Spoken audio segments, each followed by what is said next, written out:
There's a story in Luke's Gospel, the 13th chapter, that I call the story of the bent woman. Now, it's a story about a woman who had been over and crippled for 18 years. But she is at church on the day Jesus was teaching in the synagogue on the Sabbath. Now, she does not ask for help or healing. And it's noticeable that no one else petitions for her. But Jesus sees her. And in spite of it being against Pharisaic law, Jesus touches her and heals her on the Sabbath, symbolically saying that he will not allow the threat of conveyance of uncleanliness keep him from redeeming the wounded and thus marginalized.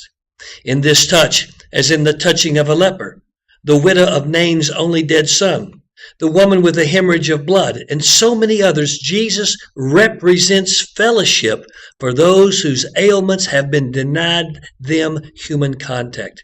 His touch, you might say, is their welcome back into community from which they've been estranged, as well as healing itself. Now, would you hear a word about Jesus?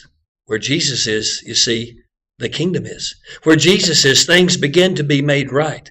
His ministry is a foretaste of the coming kingdom. And in the reign of God, the world will be repaired, and there will be no blindness, no loss of hearing, no brokenness, and no disfiguredness. We Christians are Christ's body in the world. And like Jesus, where we are, where the church is, the kingdom should be as well. Now may these words of our mouths and the meditations of our hearts and the work of our hands always be for Jesus and his coming kingdom.